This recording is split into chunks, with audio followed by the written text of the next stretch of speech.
दोस्तों, आज हम क्लास 10th का प्रश्नावली 3.3 का पहले प्रश्न का तीसरा भाग हल करेंगे। प्रश्न है, निम्न समीकरणों के युग्म को विलोपन विधि तथा प्रतिस्थापन विधि से हल कीजिए। कौन सी विधि अधिक उपयुक्त है? और तीसरा सवाल है, 3x माइनस 5y माइनस 4 बराबर 0 और 9x बराबर 2y प्लस 7। सवाल को हम यहाँ लिख लेते हैं, 3x माइनस 5y माइनस 4 बराबर 0 और 9x बराबर 2y प्लस 7। हम यहाँ पर क्या करेंगे, इसे उचित क्रम में लिख लेंगे। लिखेंगे यहाँ पर उचित क्रम में लिखने पर उचित क्रम क्या होगा, यहाँ पर 3x माइनस 5y बराबर, यह -4 है, बराबर को उस तरफ ले जाएंगे तो क्या होगा, +4, और इसे हम समीकरण 1 मान लेंगे। दूसरा समीकरण क्या है, 9x, और 2y को इस तरफ लाएंगे, बराबर के इस तरफ लाएंगे तो क्या होगा, -2y। किसी भी संख्या को बराबर के बाईं तरफ या अगर हम दाईं तरफ ले जाते हैं तो उसका चिन्ह बदल जाता है। यहाँ पर 2y का चिन्ह क्या है, प्लस है। अगर कोई भी चिन्ह नहीं दिया है तो हम प्लस मानते हैं, प्लस छिपा रहता है। तो 2y को बराबर के इस तरफ हम लाएं तो क्या होगा, -2y बराबर 7। इसे हम समीकरण 2 मान लेंगे। अब हमें क्या करना है कि दो विधि से इसका हल निकालना है। पहला विधि क्या है, विलोपन विधि, और दूसरा विधि क्या है, प्रतिस्थापन विधि।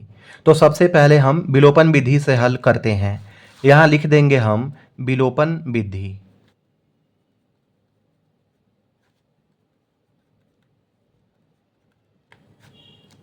विलोपन विधि में हम क्या करते हैं कि जैसे पहले समीकरण का पहला पद क्या है, यहाँ पर 3x है, और दूसरे समीकरण का पहला पद क्या है, 9x है।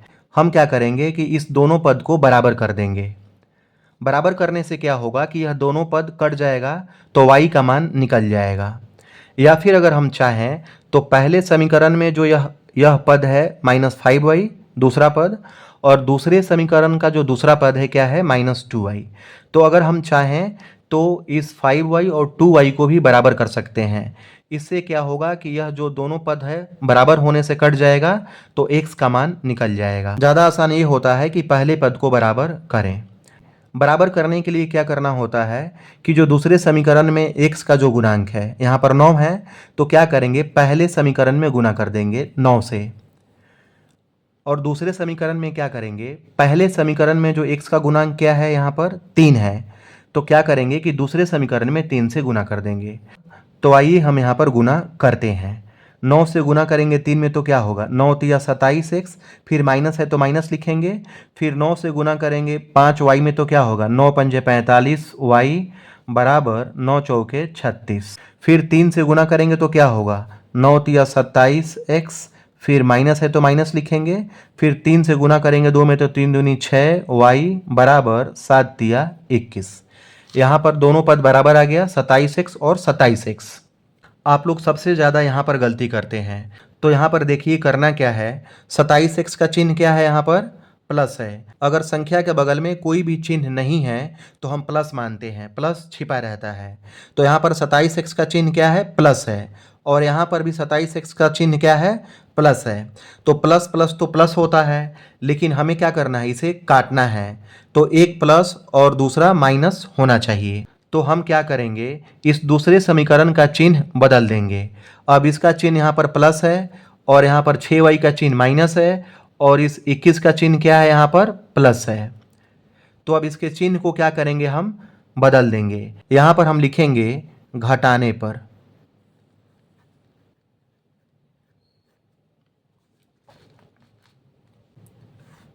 अब इसका चिन्ह हम बदल देंगे। प्लस है तो क्या होगा, माइनस, माइनस है तो क्या होगा, प्लस, और प्लस है तो क्या होगा, माइनस। अब 27x का चिन्ह क्या है, माइनस है, इस प्लस को हम नहीं लेंगे। इसी तरह 6y का चिन्ह अब क्या होगा, प्लस हो गया, यह माइनस चिन्ह नहीं लेंगे। और 21 का चिन्ह क्या हो गया, माइनस, यह प्लस का चिन्ह नहीं लेंगे। तो यहाँ पर 27x का चिन्ह क्या है, प्लस का है, और इस 27x का चिन्ह क्या है, माइनस का। तो यह क्या होगा, दोनों कट जाएगा। 27x में से -27x माइनस करेंगे तो क्या होगा, 0 होगा। या तो 0 लिखेंगे या फिर यहाँ पर हम काट सकते हैं, कोई दिक्कत नहीं। अब यहाँ पर 45y का चिन्ह माइनस में है और 6y का चिन्ह क्या है यहाँ पर प्लस में है। तो जब भी कभी अगर एक चिन्ह माइनस का हो और दूसरा प्लस का हो तो क्या करते हैं, हम माइनस करते हैं। और चिन्ह कौन सा लिखते हैं, तो जो संख्या बड़ी है उसका चिन्ह हम लिखते हैं। यहाँ पर समझ लीजिए कि अगर दो चिन्ह प्लस प्लस हो तो क्या करेंगे, दोनों संख्याओं को प्लस करेंगे और चिन्ह भी क्या होगा, प्लस का ही होगा। अगर दो संख्याओं का चिन्ह माइनस और माइनस हो तो क्या करेंगे, संख्या को तो प्लस करेंगे, संख्या को हम प्लस करेंगे लेकिन जो उसका चिन्ह होगा क्या होगा, माइनस होगा। अभी मैं उदाहरण देकर भी बताऊंगा। अगर एक संख्या का चिन्ह माइनस हो और दूसरी संख्या का चिन्ह प्लस हो तो क्या करेंगे, हम माइनस करेंगे। और अगर दूसरी संख्या का चिन्ह प्लस हो और दूसरी संख्या का चिन्ह माइनस हो तो क्या करेंगे, हम माइनस करेंगे। अब जैसे यहाँ पर 4 और प्लस 5 दोनों का चिन्ह क्या है, यहाँ पर 5 का चिन्ह प्लस है और 4 का चिन्ह क्या है, यहाँ पर प्लस है। अगर चिन्ह कुछ भी नहीं हो तो हम प्लस मानते हैं। तो क्या होगा, यहाँ पर 4 और 5 प्लस करेंगे तो 9 होगा और प्लस प्लस का चिन्ह क्या होता है, प्लस ही होता है, जो कि यहाँ लिखने की ज़रूरत नहीं है। अगर यही यहाँ पर -4 हो और यहाँ पर -5 हो तो क्या करेंगे, यहाँ पर दोनों संख्याओं को प्लस करेंगे। 4 और 5 9 और चिन्ह क्या लिखेंगे, माइनस का। यहाँ पर चिन्ह क्या होगा, माइनस का। और अगर यही संख्या क्या हो, -4 और +5 तो क्या करेंगे, यहाँ पर संख्या को हम घटाएंगे। 5 में से 4 माइनस कर देंगे तो क्या होगा, 1। और जो संख्या बड़ी है उसका चिन्ह हम लिखेंगे। तो यहाँ पर 4 का चिन्ह माइनस में है और 5 का चिन्ह प्लस में है। तो संख्या कौन सी बड़ी है, 5 बड़ी है। तो 5 का चिन्ह क्या है, यहाँ पर प्लस है। तो चिन्ह क्या आएगा, यहाँ पर +1।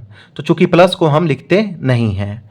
अब यहाँ पर क्या है, एक संख्या का चिन्ह माइनस है और दूसरी संख्या का चिन्ह क्या है, प्लस है। तो क्या करेंगे, माइनस करेंगे। तो 45y में से 6y को माइनस करेंगे तो क्या होगा, यहाँ पर 39y। और चिन्ह क्या होगा, 6 बड़ा है या 45, 45 बड़ा है। तो 45 का चिन्ह माइनस है तो यहाँ लिखेंगे माइनस, बराबर यहाँ पर क्या है, 36 है जिसका चिन्ह क्या है, यहाँ पर प्लस है। तो एक संख्या का चिन्ह प्लस है और दूसरी संख्या का चिन्ह माइनस है तो यहाँ पर माइनस करेंगे। 36 में से 21 माइनस करेंगे तो क्या होगा, 6 में से 1 माइनस करेंगे तो 5 और 3 में से 2 माइनस करेंगे तो क्या होगा, 1। और चूंकि 36 और 21 में 36 बड़ा है तो 36 का चिन्ह क्या है, यहाँ पर प्लस। तो यहाँ पर 15 का भी चिन्ह क्या होगा, प्लस, जो कि छिपा रहता है। इसलिए y बराबर क्या होगा, यहाँ पर 15/-39। अब यह कट जाएगा, यहाँ पर 3 से कट जाएगा 15 5 बार में, 3 पंजे 15 और 3 से 39 कट जाएगा 13 बार में। तो y का मान आ गया 5/-13। अब इस y के मान को क्या करेंगे, समीकरण 1 में या समीकरण 2 में रख देंगे। आप चाहे तो समीकरण 1 में रख सकते हैं या फिर समीकरण 2 में भी रख सकते हैं। यहाँ लिखेंगे हम y का मान समीकरण 1 में रखने पर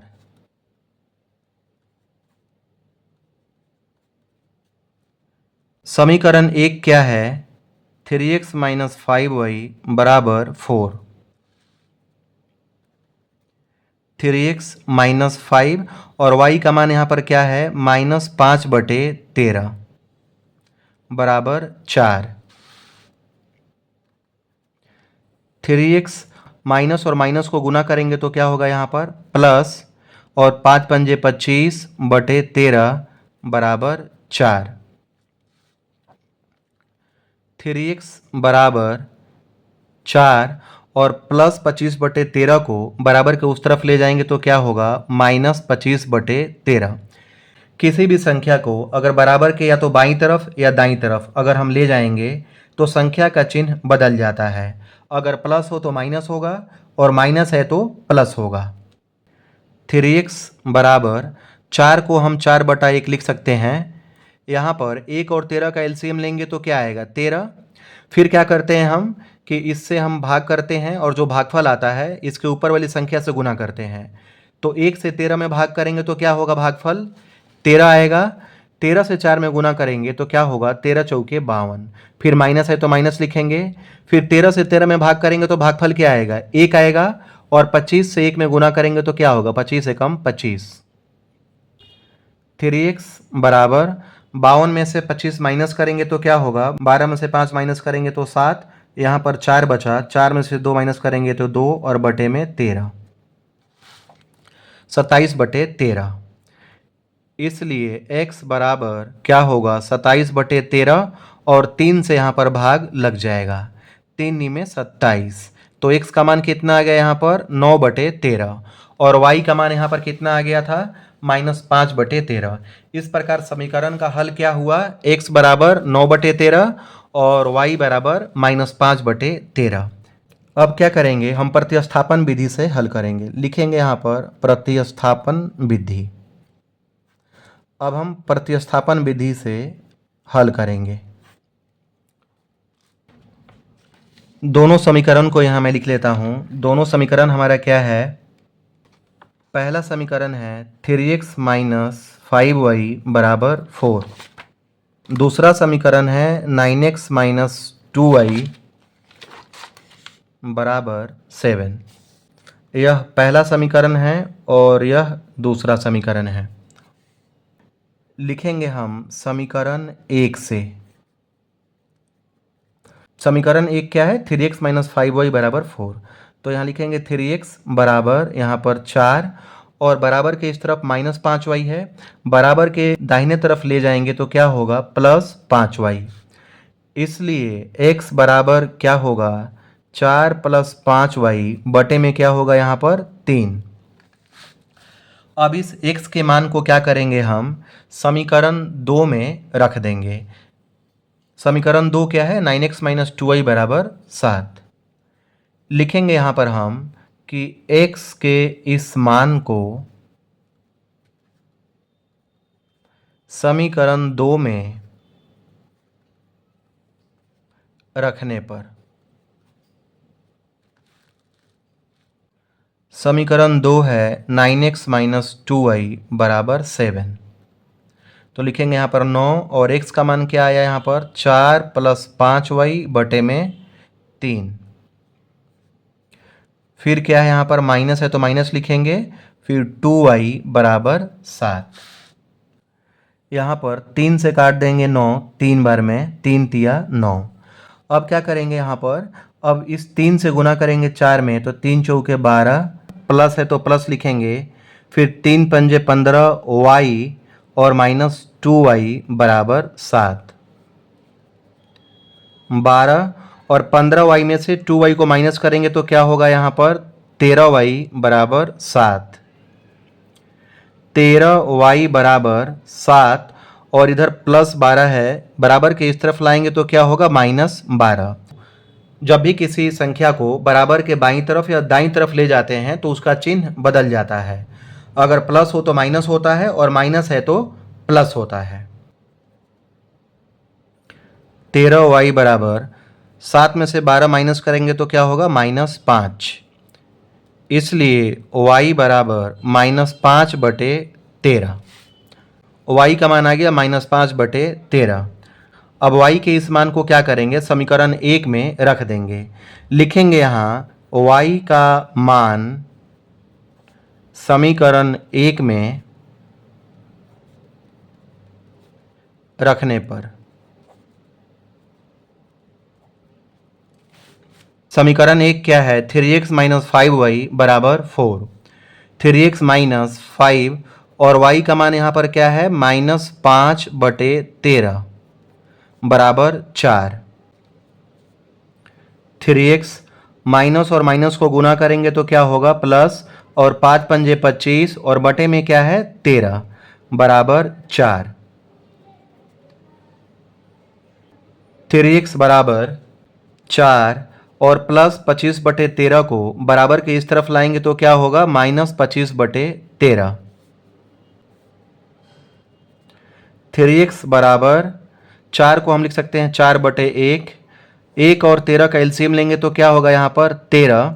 अब क्या करेंगे, यहाँ पर 1 से भाग करेंगे 13 में तो भागफल क्या आएगा, 13, और 13 से 4 में गुना करेंगे तो क्या होगा, 13 चौके 52, फिर माइनस 13 से 13 में भाग करेंगे तो भागफल क्या आएगा, 1, और 25 में 1 से गुना करेंगे तो क्या होगा, 25। 52 में से 25 माइनस करेंगे तो क्या होगा, 12 में से 5 माइनस करेंगे तो 7, और यहाँ पर 4 में से 2 माइनस करेंगे तो 2, बटे में क्या आएगा यहाँ पर 13। 3x बराबर 27/13, इसलिए x बराबर क्या होगा 27/13, और यहाँ पर 3 से भाग लग जाएगा, 3 में 27, 9/13। x का मान कितना आ गया यहाँ पर 9/13, और y का मान यहाँ पर कितना आ गया -5/13। यहाँ पर हम लिखेंगे अतः x बराबर 9/13 और y बराबर -5/13, यह समीकरण का हल है। अब प्रश्न में पूछा है कि सबसे उपयुक्त विधि कौन सा है। आप देख लीजिए कि कौन सी विधि आपको सबसे उपयुक्त लगा।